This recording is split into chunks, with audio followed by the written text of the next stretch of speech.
जय श्री राम।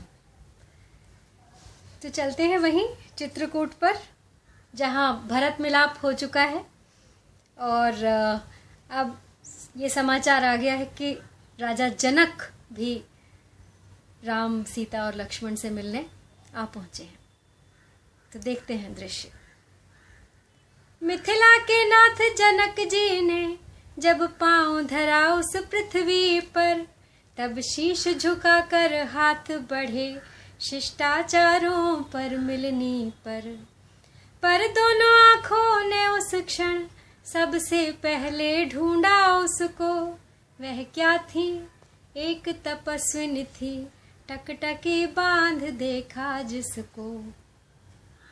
यह सच है घर से राजवधू राजसी वेश में निकली थी, पर चित्रकूट में आते ही साड़ी जोगिया पहन ली थी।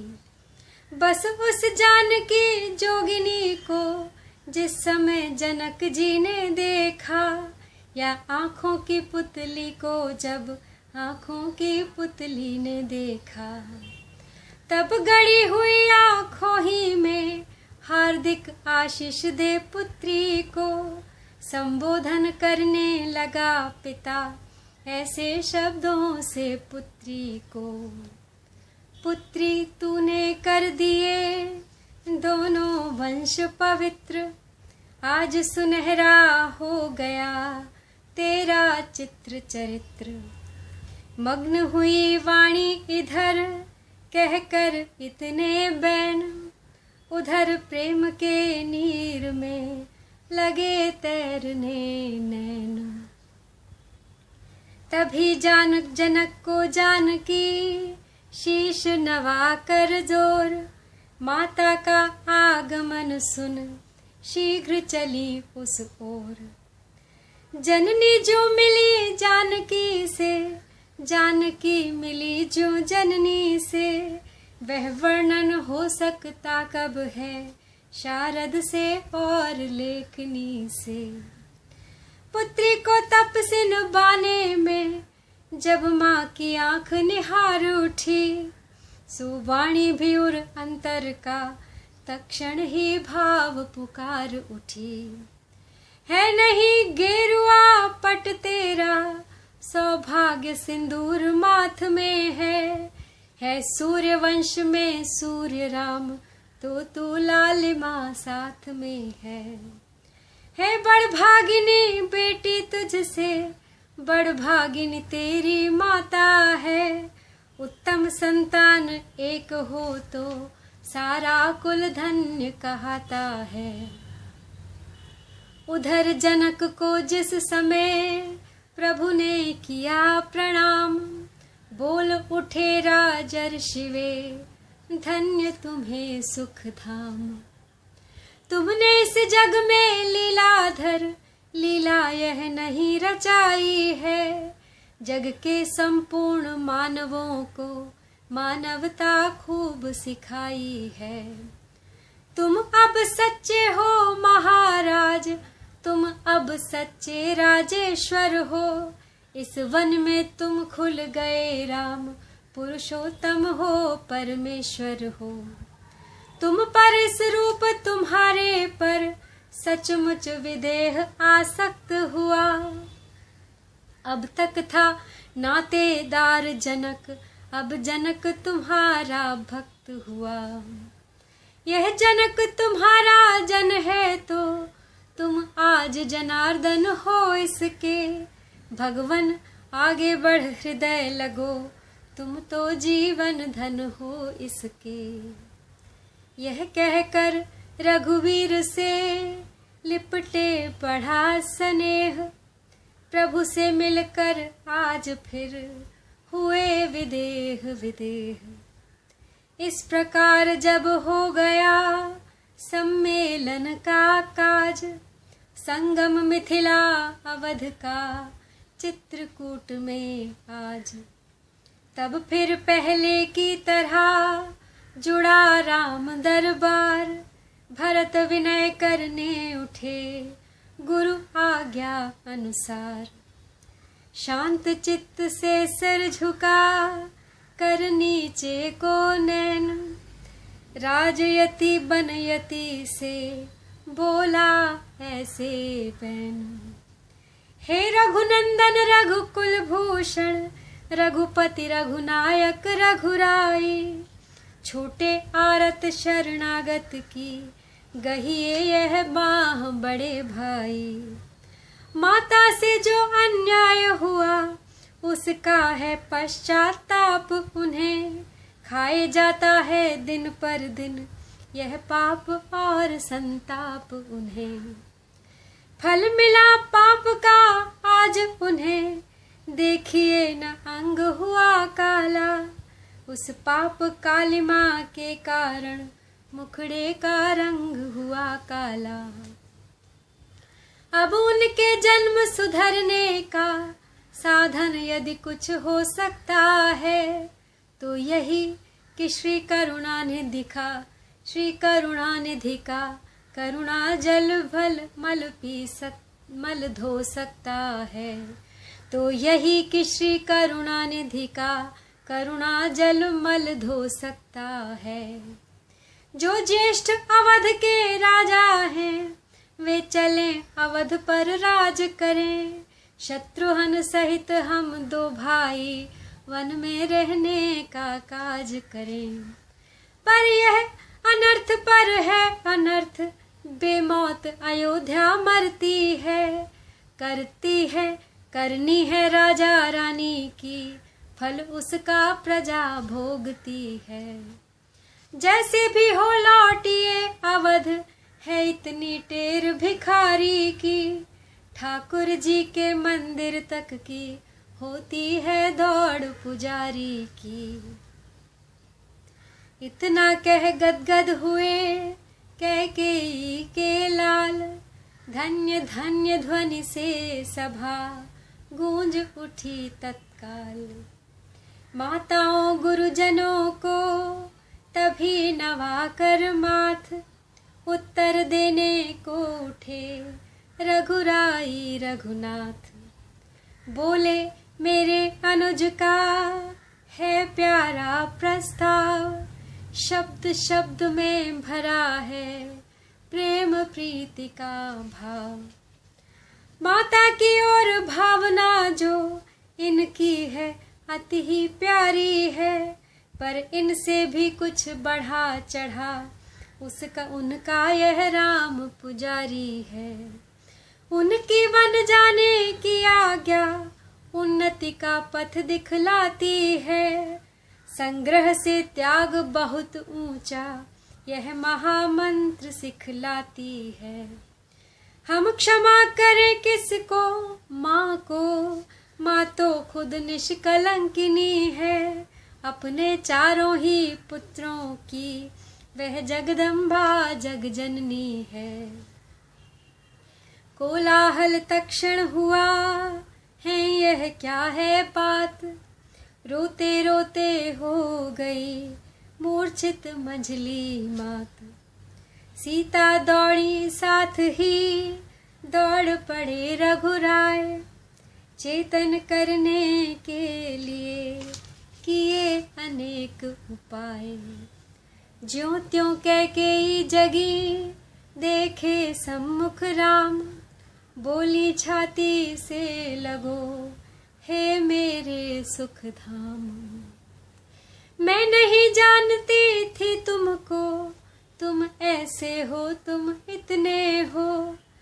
पासंग भी उसका मैं न राम, गंभीर हृदय तुम जितने हो। कौशल्या तेरा राम नहीं, यह तो मेरा ही बेटा है। मेरा यह धन है, जीवन है, मेरा यह प्राण कलेजा है। मंथरा रांड की संगति से हाँ मैंने क्या उत्पात किया, अपने ही हाथों से अपने बेटे पर वज्राघात किया। हे दुनिया की बहनों सीखो, ओछों को मुंह न लगाना तुम। हे बहू बेटियों नीचों की संगति में मत फंस जाना तुम। घर में जो दुष्ट दासियां हैं वे स्वांग नित नए भरती हैं। बर्बाद घरों की बहुओं को नाना प्रकार से करती हैं। मुझसे कुछ भी हो घृणा तुम्हें तो फिर उससे यह सीखो तुम। दुष्टा अनुचारी सहचरी को घर में भी मत घुसने दो तुम। हे राम आज व्याकुल मैया बेटे की कृपा चाहती है। तुम बेटे हो तो क्षमा करो, देखो माँ क्षमा चाहती है। कैकेयी को जब तलक उत्तर दे रघुनाथ, गुरुजन कादिक कह उठे धन्य एक ही साथ। नैनों से श्री भरत के बहती थी जलधार, गुरु वशिष्ठ यह देख कर कहने लगे पुकार। हम स्वयं और श्री जनक राज अब मान बढ़ा कैकेयी का, रघुकुल के हित में करते हैं अपराध क्षमा कैकेयी का। कैकेयी तुम्हारा प्रबल पक्ष पंचों में क्यों तत्काल हुआ, इसलिए कि कोखहारी से उत्पन्न भरत सा लाल हुआ। इसलिए कि कोख तुम्हारी से उत्पन्न भरत सा लाल हुआ। सुन वशिष्ठ के शब्द यह व्याप उठा आनंद, सबसे पहले खुश हुए राम सच्चिदानंद। सुरमंडल में भी हुआ हर्ष प्रमोद अपार, स्वर्गवासियों के लिए मानो है स्वीकार। सुलझ गई सीधी तरह उलझन एक महान, तब बोले श्री शत्रुघ्न अब दे इस पर ध्यान। राज करे लौटे अवध पकड़े जन का हाथ, नहीं मिला इस प्रश्न का उत्तर कुछ रघुनाथ। प्रभु बोले यह बात अब हो कैसे स्वीकार, अवध लौटने के लिए आत्मा है लाचार। जो एक बार कुछ निश्चय कर फिर उस निश्चय से टलता है, उसका टलना चंचलता है, निज आत्मा की दुर्बलता है। वनवास हमारे लिए एक अच्छे पथ पर पहुंचाता है, हे राज तुच्छ इसके आगे यह मार्ग बड़ा सुखदाता है। इसी समय श्री भरत ने कह डाली यह बात, छोटे की भी विनय कुछ सुन ले जेठे भ्रात। जेठे भ्राता जी के होते छोटा न राज कर सकता है, यदि करता है तो है अधर्म, यह धर्म शास्त्र की आज्ञा है। जब बात अधर्म धर्म की हो तो कर्मशील क्या कर्म करे, हे भाई आज्ञा देते हो यह भाई भरत अधर्म करे। दो तारों में एक स्वर बजा एक ही साथ, कूप शब्द की भांति ही बोल उठे रघुनाथ। मैं कभी न दूंगा आज्ञा यह तुम पाप अनीति अधर्म करो, उपदेश यही होगा मेरा सद्धर्म करो सत्कर्म करो। पितु माता की आज्ञा पालन बेटे का धर्म कहता है, यदि वह आज्ञा त्यागी जाए तब भी अधर्म कहलाता है। जब प्रश्न अधर्म धर्म का है तो कर्मशील क्या कर्म करे, हे भाई तुम्हें यही प्रिय है यह भाई राम अधर्म करे। उलझन आई धर्म की अब समझाए कौन, सभी सभासद प्रजागण रहे इस समय मौन। सुरगण की इच्छा न थी जाए अयोध्या राम, शारद से कहने लगे करो भरत मत वाम। वह बोली यह काम तो है मुश्किल अत्यंत, कहाँ बेचारी शारदा कहाँ भरत से संत। सुरपुर की कोई भी माया जा उसके निकट नहीं सकती, है उनकी टेक गंगधारा जो पीछे पलट नहीं सकती। भिड़ जाए त्याग से त्यागी के यह काम न इंद्रजाल का है, चतुरानन भी चकराए जहां वह पद श्री भरत लाल का है। आए यह कहते हुए उसी समय सुरराज, उच्चाटन मन से करे सबके देव समाज। वाणी तुम वाणी पर बैठो श्री भरत जाप ही जाप करे, जब समय सोचने का आए तो राम राम ही रटा करे। असुरों का वध करने ही को रघुराई आए हैं वन में, बानक तो वही बनाना है जो है उन प्रभुवर के मन में। वही हुआ सुरगणों को था जैसा स्वीकार, राजसभा में चल पड़ा अब इस भांति विचार। कहा जनक ने आप क्या कहते हैं गुरुराज, रहे धैर्य की बात भी और न बिगड़े काज। गुरु वशिष्ठ बोले तभी है बस एक प्रबंध, रक्षक सा हो भरत का कौशल से संबंध। वे 14 वर्ष रहे वन में, यह 14 वर्ष अयोध्या में, उनके प्यारे प्रतिनिधि होकर दे समय राज की रक्षा में।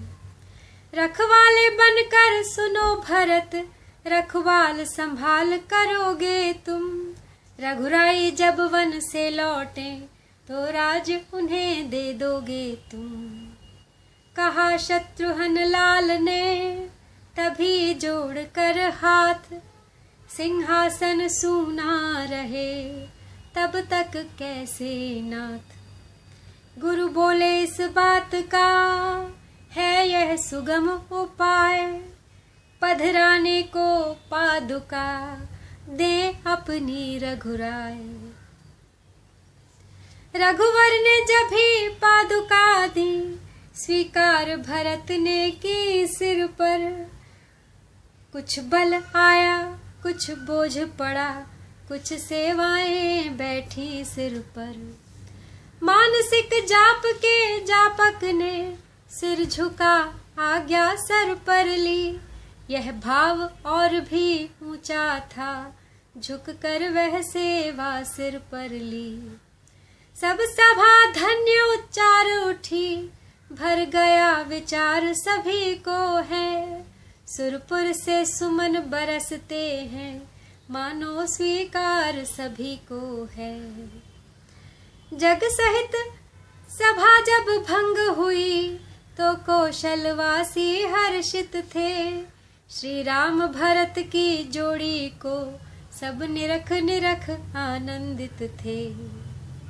लाए थे अभिषेक को भरत तीर्थ जल साथ, भरत कूप निर्मित किया उससे अपने हाथ। चित्रकूट के तीर्थ कर पाकर प्रभु आदेश, विदा हुए सबके सहित पहुँचे अवध प्रदेश। शुभ दिन शुभ नक्षत्र में उत्सव रचा महान, सिंहासन पर पादुका पधराई संविधान। जनक विदा लेकर गए जनकपुरी सोत्साह, बार बार श्री भरत का चरित सराह सराह। यह सब होने पर हुए भरत उदास महान, होने उतरी तो इन्हें आया पिछला ध्यान। सोचा मैंने क्या कर डाला, क्यों नहीं साथ लाया उनको। एक्चुअली इस समय तक देवताओं ने जो उन सब की बुद्धि फेर दी थी, क्योंकि देवता सब चाहते थे कि राम वन में रहें, तो उन्होंने उसी प्रकार से उनके विचारों में परिवर्तन कर दिया। लेकिन जब भरत लौट आए, पादुका पधरा दी, तब उन्हें होश आया कि ये मैंने क्या कर दिया, मैं तो राम को लाया ही नहीं, मैं क्यों उनके कहने में आ गया। सोचा मैंने क्या कर डाला, क्यों साथ नहीं लाया उनको। वे तो जीवन धन थे, फिर क्यों वन बीच छोड़ आया उनको। क्यों आया उनके वचनों में, क्यों माना उनकी बातों को। बिन रामचंद्र के किस प्रकार काटूंगा दुख की रातों को। पागल फिर चल उस सेवा में, फिर चरण पकड़ रघुनंदन के। बरियाई ले आओ उन्हें यहाँ, दिन तभी फिरेंगे जीवन के। मनुआ फिर चित्रकूट को चल, वह तेरा ठाकुर द्वारा है कोटि तीर्थ बस उसी जगह, जिस जगह प्राण का प्यारा है। देख दशा यह भरत की, हुए वशिष्ठ उदास। तरह तरह उपदेश दे, दूर किया कुछ त्रास। फिर भी वह निश्चित हुआ, भरत न इसके योग्य। उनसे हो सकता नहीं राज काज सहयोग। वे कहते हैं यदि बड़ा भ्रात वन में रह रहा उदासी सा, तो छोटा घर में रहकर भी बन सकता है बनवासी सा। मेरा स्वामी आसन अपना भूतल पर वहां लगाएगा, तो दास भूमि के भी नीचे रहने की जगह बनाएगा। जिस समय तपेगा तप में मन, उस समय राम सम्मुख होगा।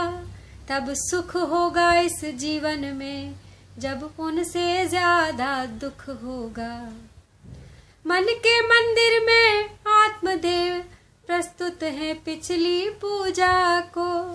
माँ पृथ्वी खोल गोद अपनी, आता है भरत तपस्या को। गुरु द्विज मंत्री अनुज को सौंप राज का काम।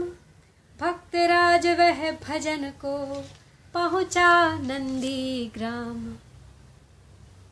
एक मंत्र था एक ही, सुमिरन आठों धाम। रोम रोम में रमा था इष्ट देव श्री राम। देख भरत की धारणा, चकित हुआ संसार। धन्य धन्य की हर तरफ गूंज उठी गुंजार। माँ की इच्छा से रघुवर ने नाता गद्दी से तोड़ा है, पर तुमने अपनी इच्छा से इस राजपाट को छोड़ा है। इस कारण मत है जनता का, जन हुआ जनार्दन से ऊंचा।